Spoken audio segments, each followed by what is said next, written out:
slashing of prices by DBS. So with that, if I may, I wish to introduce and welcome to the podium the President of the Republic of Botswana, Advocate Duma Boko. Thank you. Thank you very much. You may be seated.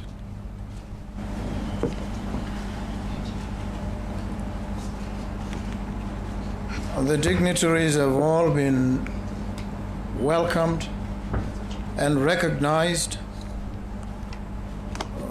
So it remains for me then to recognize the most important dignitaries. Good day, members of the press, fellow citizens, and distinguished guests. It is with great pride and renewed hope that I address you following our recent visit to Belgium, a journey that reaffirmed Botswana's position as a beacon of excellence in the diamond industry and a promising destination for international investment. The trip was not just about the challenges we face, but about the opportunities we can seize together. I will share with you three key areas of progress that inspire confidence in a brighter future for Botswana. The first is a revitalizing of the diamond industry and hope for recovery. At the Antwerp World Diamond Convention, I had the privilege of addressing some of the most influential players in the global diamond industry. While it is well documented that the diamond market has faced persistent challenges, there are emerging signs of hope. We are seeing slight signs of recovery in the rough diamond segment, with promising prospects for retail markets, especially in the United States. Botswana, as the world's largest diamond producer by value, stands tall in this recovery story. Our commitment to the sustainability and growth of the industry is unwavering.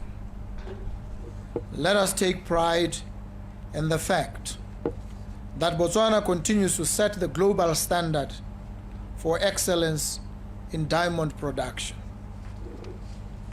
As we look ahead to 2025, I urge us to approach the future with a blend of realism and optimism. We will overcome these market challenges because we are resilient, innovative, and united.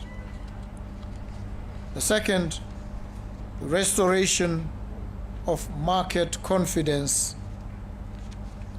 and a partnership for prosperity.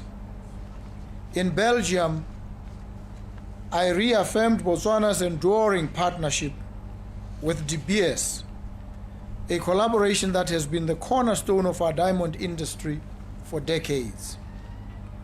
While negotiations are ongoing, I want to assure all Botswana that these discussions are progressing well and will soon culminate in a stronger, more equitable agreement for our nation. Together, Botswana and DBS are committed to tackling the momentary challenges in the diamond market. This partnership will continue to create opportunities for growth, not just for the industry, but for every Botswana whose livelihood is touched by diamonds. Be confident that this partnership will secure a brighter future for our diamond sector, a future where Botswana takes an even greater share of the value derived from our own natural wealth. Enhancement of investor confidence and positioning Botswana as a gateway to Africa. During my trip, I also had the honor of leading a business forum hosted by the Botswana Investment and Trade Center, where business leaders from Belgium were introduced to the immense opportunities Botswana offers. At this forum, I spoke about our nation's political stability, potential for world-class infrastructure, and the supportive investment environment we are cultivating.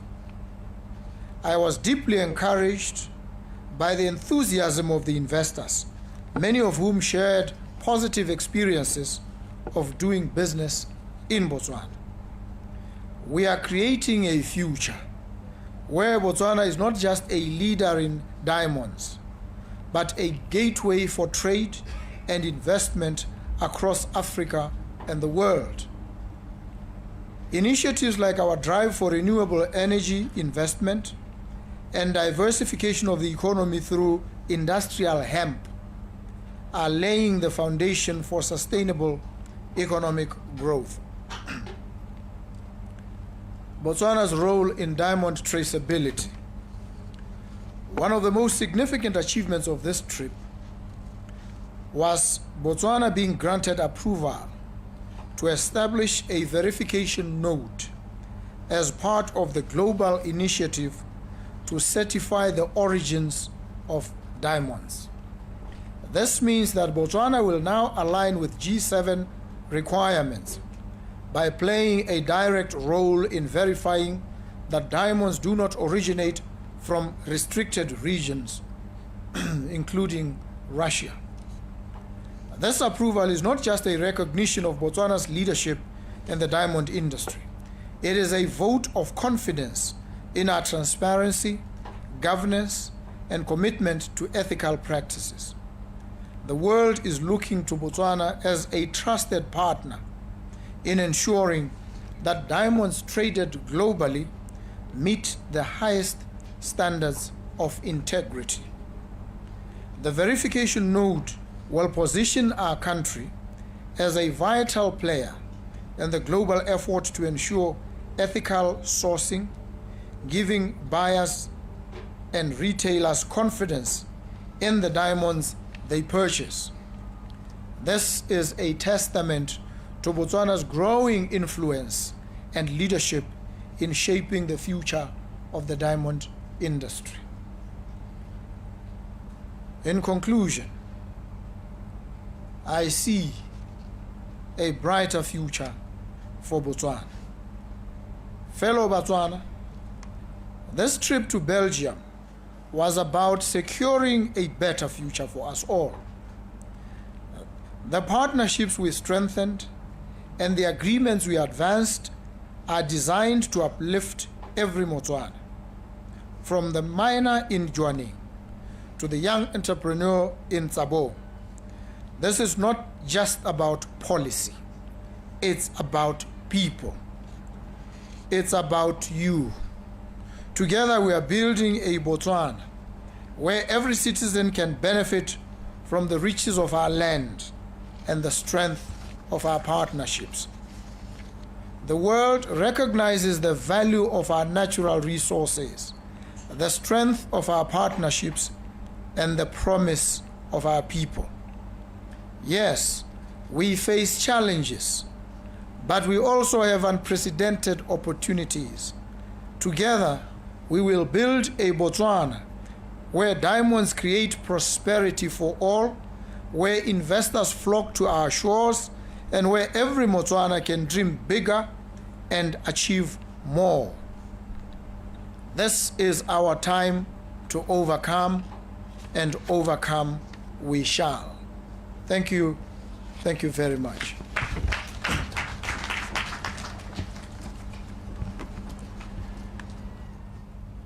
Ra leboga tautona. We may be seated and I'll keep standing.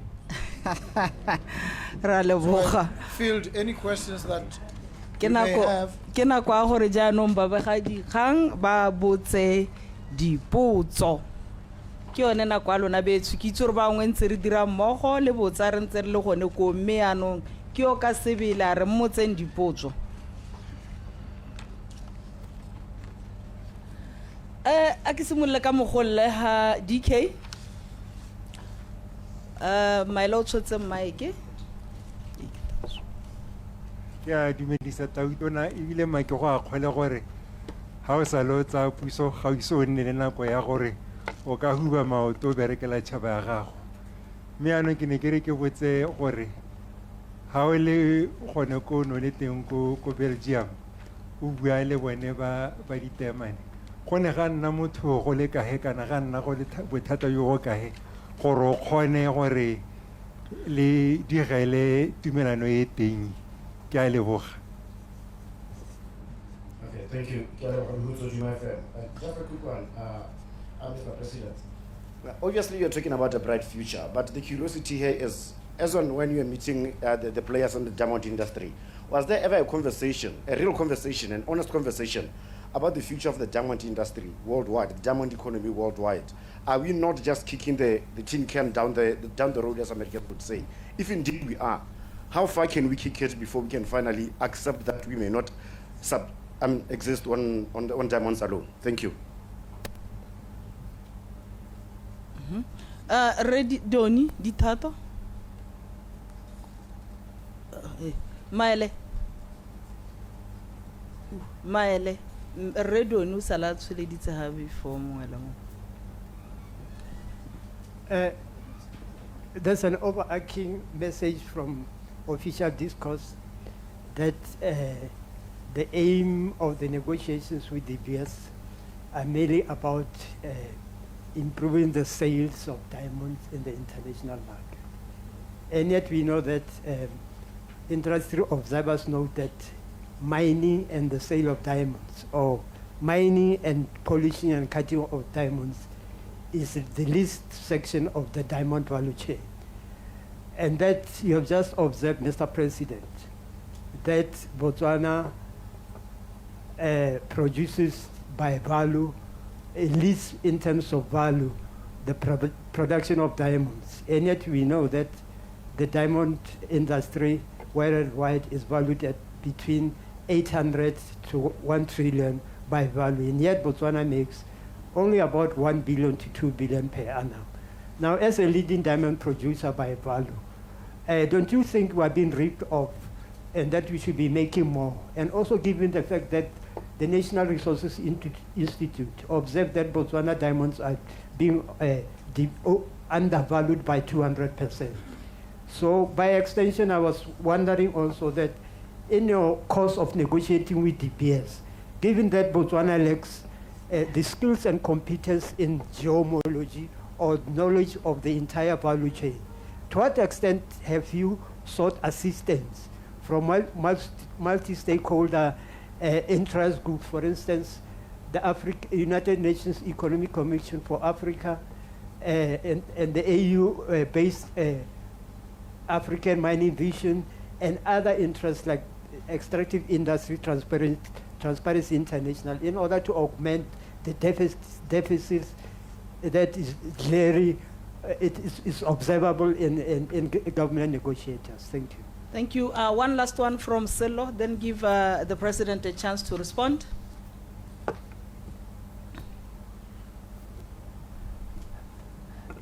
Mr. President, the question I just wanted to ask is there a time frame on the conclusion of the discussions between DPS and the Botswana government? What sort of time frame are we looking at? And secondly, I mean, historically, there's been a challenge amongst many rough diamond producer countries complaining about the fact that rough diamonds are taken out of this country, exported overseas without beneficiating them.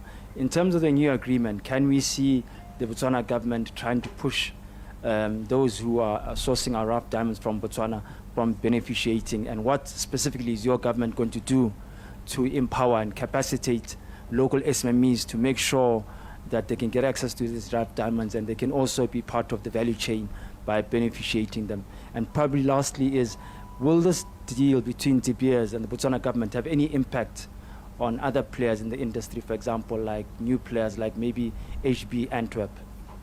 Thank you. The minister says she didn't hear the last part of your question. Reselo, can you just kindly repeat that?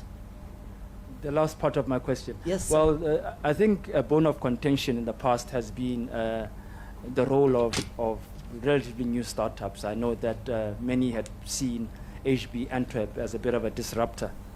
And you know, the historical relationship between Botswana and De Beers has been quite a long one. This new deal between the Botswana government and De Beers, will it have an impact on maybe new players in the market, for example, like HB Antwerp, or can we expect that it won't? Thank you. Thank you, Reselo. Mr. President? The first question is, how difficult or how easy was it? It was both easy and difficult at the same time. Easy because the markets are very sensitive. They assess not just the language, the words that you use, they also assess your deportment, how you come across, how confident you seem, how sure you are of what you are presenting to them, and what the surrounding circumstances themselves indicate in addition to what you have to say. And so we stood on the firmest of grounds, having emerged from a successful transition that was both seamless and orderly, conducted at the level of the very highest standards of democracy and good practice. And so when you stand on such ground and you are talking about integrity and the ethics of sourcing, processing a commodity, there's no firmer ground than that.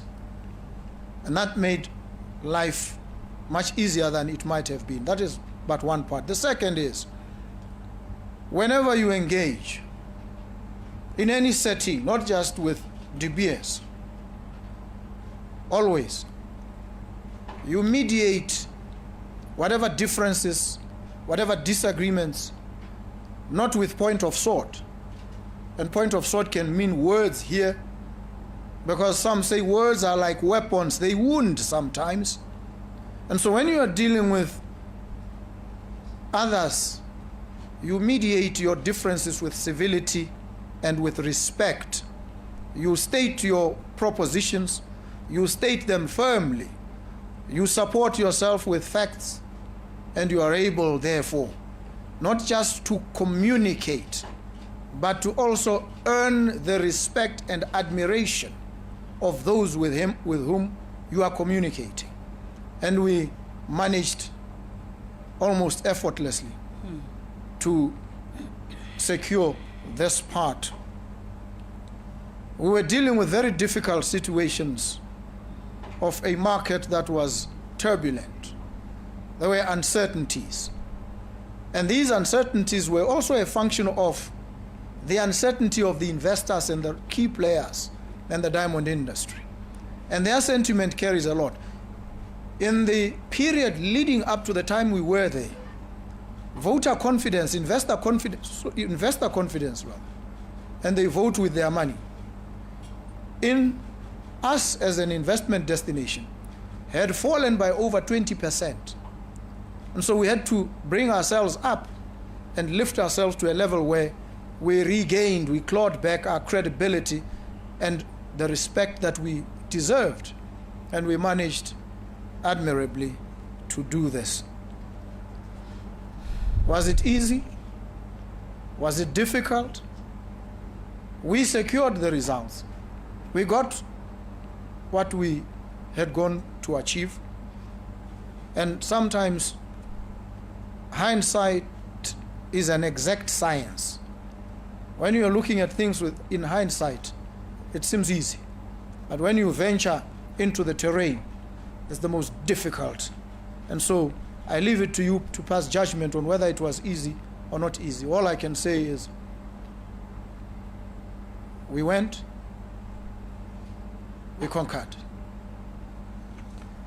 The second question is the future of diamonds. Are we not kicking the tin down the road, and how far can we kick it? First, we need to try and understand, to unpack some of these concepts and propositions. When we say kicking the can down the road, what exactly are, in flesh and blood terms, what are we talking about? So that the language doesn't become nebulous and high-flown. We bring it down to brass tacks. What do we mean, kicking the can? Do we mean that there's no recognition that at some point we will mine the last stone from the earth? And are we not cognizant, therefore, of what should follow? Will we be smiling or crying at that point in time? The answer to that question is a resounding, we are alive to this. We have been alive to this. Even the previous regime, to their credit, have been alive to the fact that at some point diamonds will run out. We cannot depend on them forever. So, what then does it mean? It means, while we still have them, if that is what you understand by kicking the can, let's kick it. Let's kick it until we can't kick it anymore. But while we are kicking it, let's also position ourselves sustainably to survive beyond where the can will be kicked, will be given its last kick. And so that means, in real terms, flesh and blood terms, we must aggressively diversify our economy away from reliance on a single commodity, diamonds. And that is why, in addition to speaking to the diamond industry, we were addressing investors in renewable energy, in other sectors, infrastructure. And we have said that we are progressing along the lines of industrial, hemp, medical, cannabis. That is kicking the can, but also positioning yourself for even greater achievements post-diamonds. And so the recognition has always been there. What perhaps may be asked and or questioned and or challenged is whether enough has been done in the direction of diversification away from this over-reliance. And that is where the real debate is. And that is where intellectual discourse must focus, so that we come up with creative and robust solutions on how we move from diamonds and beyond, while we still are using the diamond revenue to power that diversification. And we are well on course in relation to that. And it seems to me that it will be spectacular when it hits. The question about improving sales only, no, first let's understand the market dynamics. When you say 800 billion to 1 trillion, where is it? How is it handled? How do you do business? What are the basic ground rules of commerce? You have a commodity. You can value your commodity and put it at whatever price you want. You have to sell this commodity to a market of individuals willing to buy. What is the value of the diamond? What is its value? It's a stone. Mined from the bowels of the earth. What is its value? Does it have any value at all? Who ascribes the value? What are the rules for the ascription of value to this stone? What has gone into this? It's a function of many, it's a confluence of many factors. And one of those factors is marketing. Marketing. When they started in 1947 and went to Hollywood and gave some of the most influential actors their diamond and said, diamonds are forever, what were they doing? They were conditioning the market, a la Pavlov. You know that Russian scientist, Pavlov, classical conditioning. They were conditioning the market to accept this stone as a stone of immense value. And the market responded, and diamonds were bought. So the value is a function of some of these factors. Now, where are we? we are at a point where we want more value. Now, we want this value in what? In the natural diamonds. And let's make a distinction, which is a non-distinction at all. It's a false conflict if I were in the area of private international law. Because we take the view that the diamond is the natural. Anything else is not a diamond, something else, a replica, it's a fake if you like. So the real deal is the natural stone. And that's the marketing now. This is the upshot of the marketing strategy and approach. The real deal, the diamond, is the natural diamond, mined from the earth in Botswana, so that Botswana becomes and continues to be the world's highest producer by value of that natural, not synthetic. Synthetic is something else. It belongs elsewhere. And so the focus now is on taking this stone from the mantle of our soils and giving it a living narrative that leaps and prances when you look at it. When you read about it, it literally leaps from the pages. Why? Because it tells a story of a democracy, entrenched, vibrant, rich, dynamic, energetic. A democracy that has people behind it. People who have a life story that is woven into the story of the stone. Their human rights are tied and riveted to this stone. When you buy this stone, you are speaking to their needs. You are servicing their requirements. So buy the stone. Forget the synthetic. It has no soul. The diamond has a soul, because that soul is the soul of the people of the Republic of Botswana. This is the marketing upshot. This is the cutting edge. And so when we go out and we tell this story, which we did and we've been doing, the response is now becoming overwhelming, because the market is responding and saying we are not insensitive, we are not indifferent, we are not apathetic. We want this story. We want to fuel this narrative. We want to support this, the livelihoods of the people behind this stone. And then the value will shoot up. Do we need anybody's assistance? We need all the assistance we can get. And we seek assistance when we need it.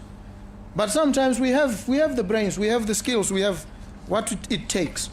And where we feel we need more, we will ask for more. And so far, we've done really well. The next question, the time frame, any time for the conclusion of the agreement. Everything is almost done. Lawyers must listen to lawyers when they speak. Cease and desist. When you simplify it, just means stop. Don't do it. But they want to frame it in word pairs because they want precision. And that precision becomes sometimes a road to imprecision. So that now there's more interpretive latitude. You want to restrict any interpretive latitude. So sometimes the quibble is over the use of a word in law or the placement of a comma or a full stop. So these are what are holding up. And when we are dealing at that level, you know that everything is but in place, just awaiting the final assent. Beneficiation, yes. We are moving in that direction. Beneficiation is also dependent on two key things.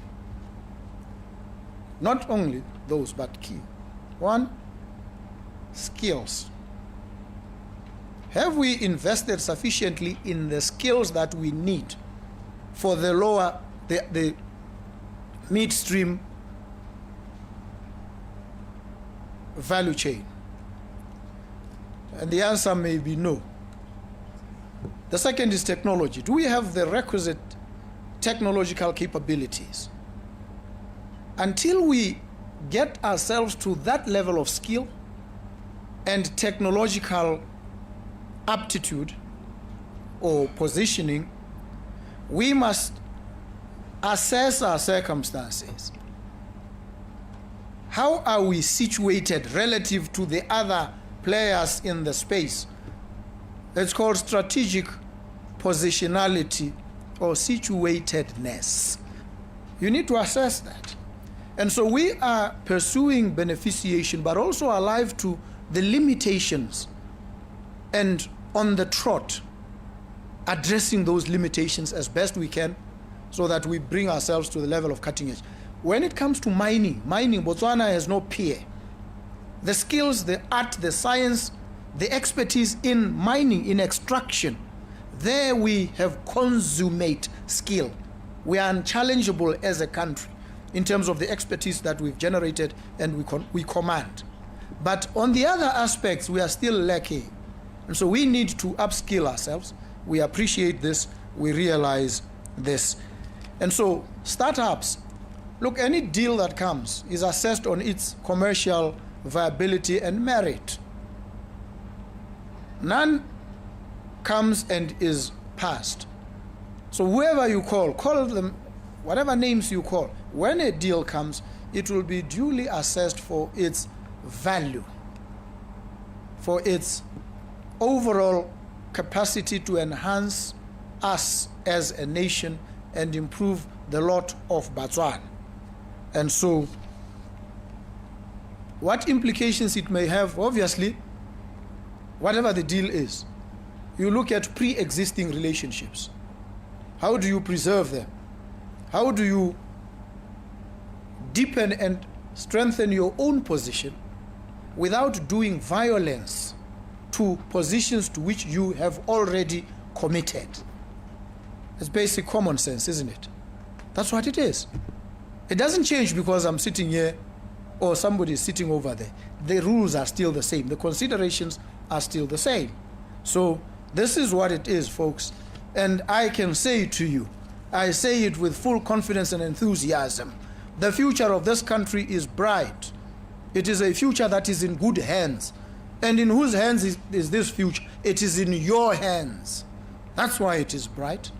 It is in the hands of this dynamic, vibrant collective that includes yourselves. So, thank you very much. The future is bright. Two last questions, two burning questions. Otherwise, we are going to spend the whole day here and we just do not have the time. I know you want to talk to me the whole day. I know. I want to talk to you too, but we'll make time for that. Gentlemen in the checkered shirt.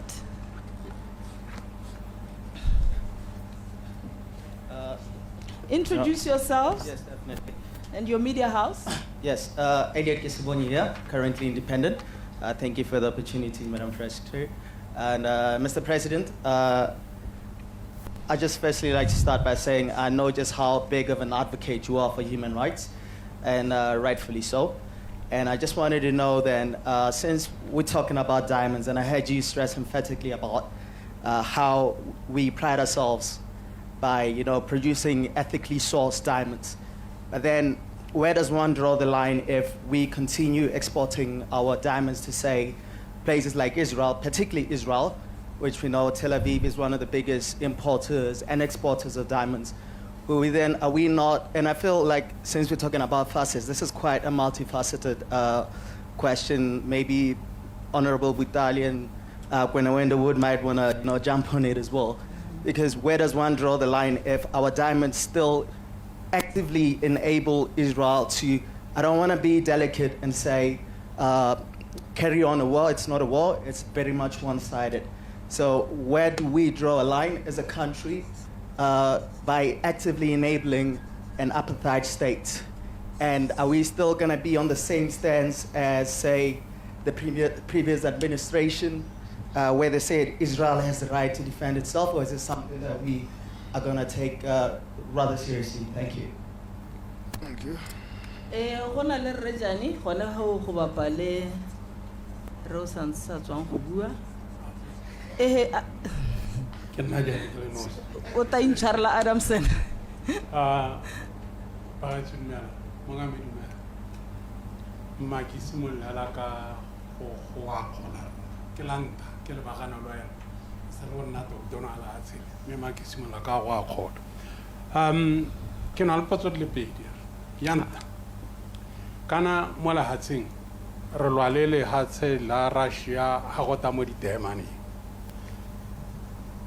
What is our position as far as Russia is concerned? Ke a itse gore ko G7 ka le tswang teng bona ga ba batla Russia go thedile, but what is our position as far as Russia is concerned ka ditemane re bereka jang le bone gongwe le mo go tse dingwe? Ya bobedi o ntse o tlhalosa haretse gore le tsweletse le dipuisanyo le DBS mme kana ba tswang ga o leng teng ba ne ba na le dipuisano tse ne ba tsweletse ka tsone ka tsele ne ba tsweletse ka yone.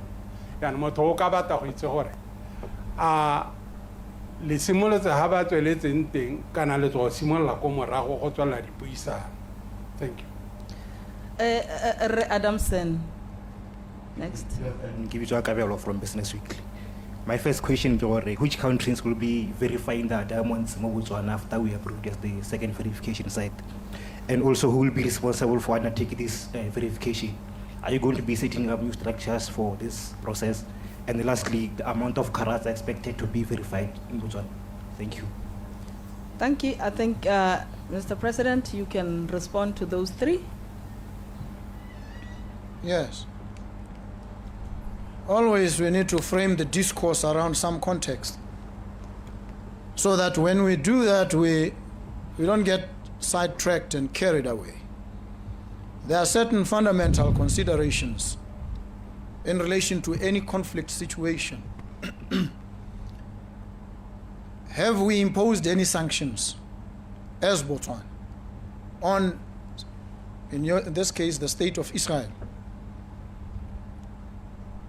No, we haven't.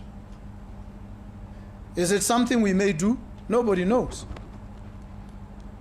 What are the implications of the stance that we currently have in relation to the trading of our diamonds? Because that stance is also determined by what prior positions we have taken. We condemn aggression. We do. And we've stated categorically that we do. We believe in dialogue, peaceful settlement of disputes, consistent with our approach and our culture. And so our stance is not based on what state, it is based on the principles at stake.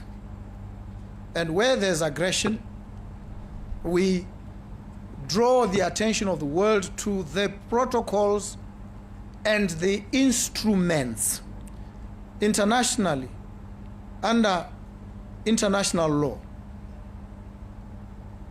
that regulate the situation. And we urge that those be enforced and upheld.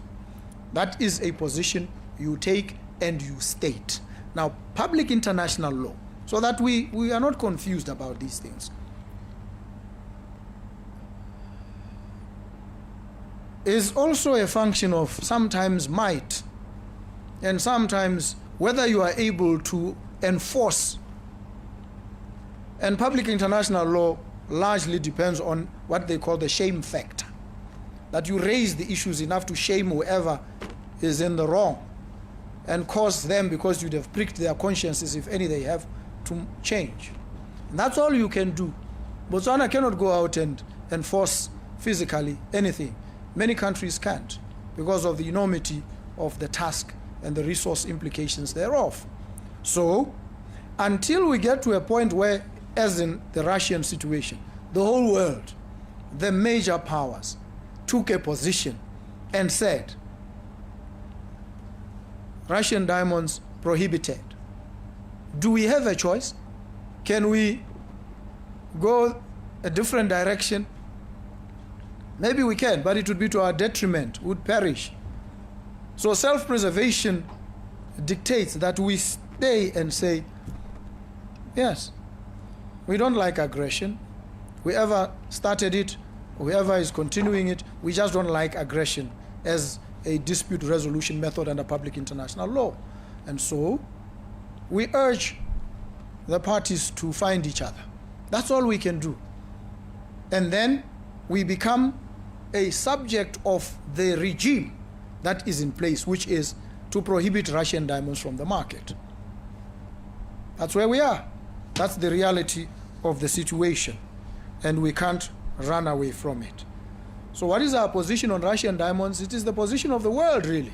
There's nothing we can do. They are not our diamonds, and we didn't stop anybody from selling the diamonds. The world did. And when the world comes to us and says, when you certify, you are not going to certify diamonds from conflict areas, or blood diamonds as they call them, we are bound by that arrangement. Which countries will verify? All countries that feel like verifying. South Africa and Namibia had also applied to become nodes. They didn't get it this time around. They may get it later. We'll support them. And so we will encourage them and others, including Angola, to certify here. It's easier. It's more convenient. It's African solidarity. And Botswana is the best place to be anyway, for them and for the world. So we hope, we trust that they will certify here until they can certify for themselves. And so these are the thoughts on the issues. And I know you are dying to pursue the engagements, and I would love that. I'm a Socratic man in the world of ideas. I thrive on discourse, I thrive on engagement, I thrive on banging our heads together. And when we do, I can assure you, you'll not find me wanting. You'll find me on top of my game. I always bring my A game to any situation. Thank you very much, ladies and gentlemen. Thank you. Thank Happy you to very have much, interacted with you, Mr. members of the press. President. At this point in time, Rebutale will come to the podium to give us a vote of thanks. Unless, Minister Kenewendo, do you have anything that you want to respond to? You can add. If the President allows. Mr. President? Not allowed. Minister Butale, do you want to come and give us a... Oh, she can...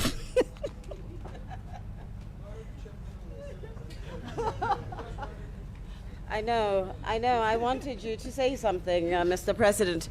I wanted to add, first, let me take a cue from the President and greet everybody at home and our esteemed guests. I wanted to reiterate the point of negotiations, Mr. President, that while the lawyers are working on the I's and T's, the President had given some fresh instructions to ensure that we are getting the most out of this deal. So it's not just that we've only been working on the I's and T's, and I wanted for you to get that he has given very clear direction on what's expected in that deal.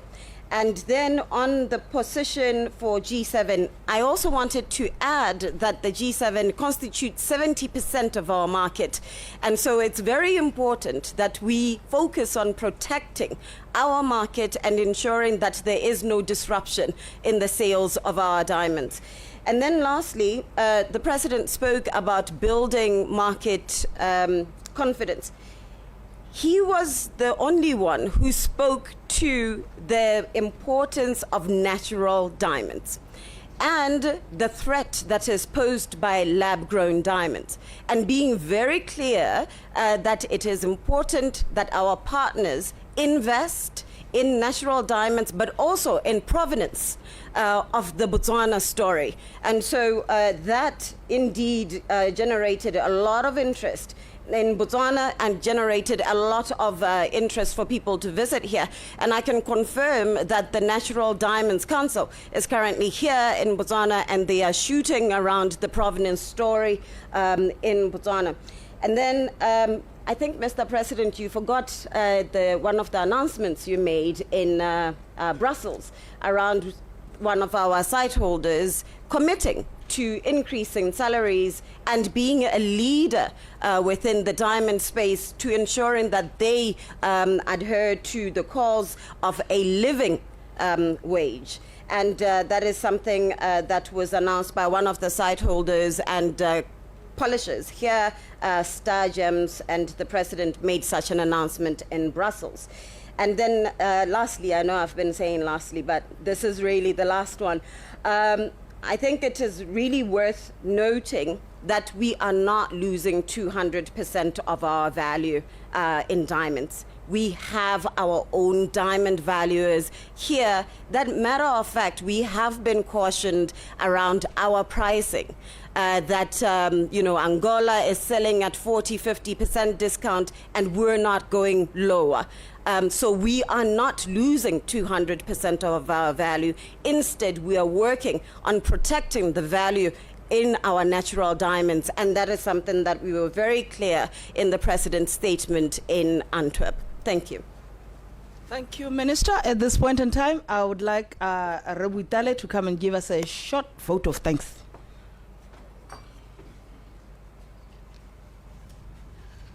Thank you very much, Director of Ceremonies. Mr. President, ministers here present, members of the Fourth Estate, I think we have indeed done what we came here to do, which is to ensure that the public is informed about the purpose for which the President visited Belgium and the important milestones that were achieved during this visit.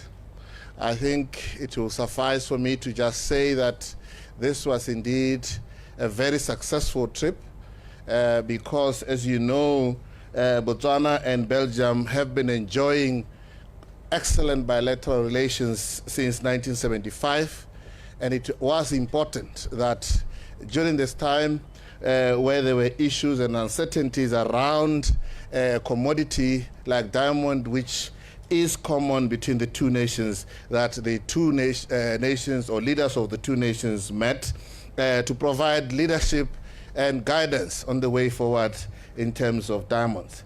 The President gave a very lucid, clear message that as Botswana or as the new government, we want partnerships. We want international cooperating partners to partner with us. We are in a hurry to create jobs. We are in a hurry to industrialize. And he met also with the Botswana living in the diaspora and reiterated what he has been saying, which is that he wants an engaged citizenry. He wants every one of us to play a role. So thank you very much. And members of the press, as we always say, you are partners in development, and we value your role in this journey towards a better Botswana. I thank you. Thank you very much, Minister Butale. Thank you very much, Mr. President. Thank you very much, Mebo Kholo Kedewendo. Thank you so much, Remo Hasa. Thank you very much, officials from the government, and thank you so much, members of the press. We have come to the end of our press briefing. There's a certain gentleman who wanted to speak to Mek Enwendo.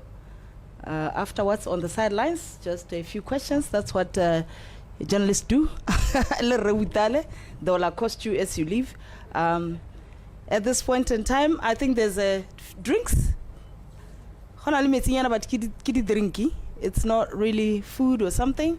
I was told earlier on that there will be drinks because it's hot water and one or two drinks. Yeah, so I think at this point in time we can then stand up as the President takes his leave.